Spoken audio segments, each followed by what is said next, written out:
Hello everyone, আজকের এই ভিডিওটিতে জন্সের পক্ষ থেকে আরও একটি আলটিমেট ফিউচারিস্টিক অ্যাফোর্ডেবল বাইক নিয়ে আলোচনা করব। তো আপনিও যদি জানতে চান আজকের এই ইউনিক বাইক সম্বন্ধে, অথবা আপনি তেমনভাবে এঙ্গেজড নন বাইকের মার্কেট সম্বন্ধে, অথচ আপনি একটি ফ্যান্টাস্টিক বাইক কিনতে চান, তাহলে আপনি একদম সঠিক ভিডিওতে এসে পৌঁছেছেন। আর এই ভিডিওর শেষে আমি আপনাদের জানাবো এটি আপনার জন্য একটি রাইট চয়েস হবে কি না। তাই সম্পূর্ণ ডিটেলসে জানতে আজকের এই ভিডিওটি একটু ধৈর্য সহকারে শুরু থেকে শেষ অবধি একটুও স্কিপ না করে দেখতে থাকুন।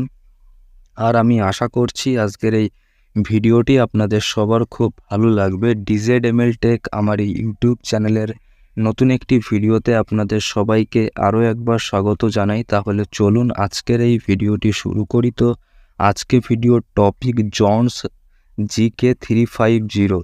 এই গাড়িটির engine type single cylinder liquid cold ইঞ্জিনের, fuel type petrol, fuel tank capacity 17 litre, engine capacity 348 CC, maximum power 38 bhp @9500 rpm, maximum torque 32 Nm @7000 rpm, number of cylinder একটি, fuel supply system, fuel injection cooling system, liquid cold start option, self start and remote start only, gearbox option, 6 speed transmission type manual, emission standard BS6, seat option split, body type cafe racer bike, overall mileage 31 kilometre, overall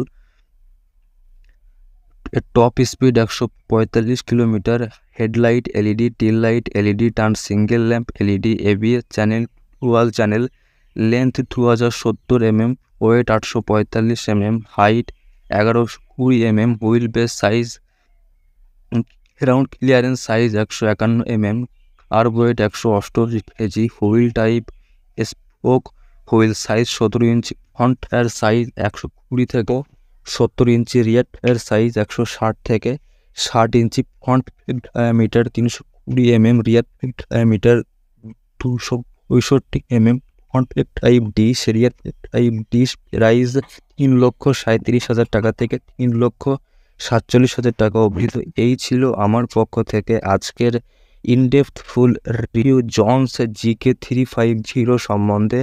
আর আপনি যদি সত্যিকারের একজন কার লাভার হয়ে থাকেন, তাহলে যে কোনো ধরনের কার সম্বন্ধে অথেন্টিক ইনফরমেশান জানতে আমার এই চ্যানেলটি ফলো করার অনুরোধ রইল। আর আপনি যদি জন্স GK350 কিনতে চান, তাহলে আপনার জন্য এটি আইকনিক অপশান হতে চলেছে। তো আপনিও আমার ভিডিও দেখে আপনার যদি একটুও হেল্প হয়ে থাকে, আর আমার ভিডিও সম্বন্ধে আপনার নিজস্ব কোনো ওপিনিয়ন থাকলে সেটা আমাকে কমেন্টে জানাতে ভুলবেন না। তো আবার একটি নতুন ইনফরমেটিভ ভিডিওতে আপনাদের সবার সঙ্গে আমার দেখা হবে।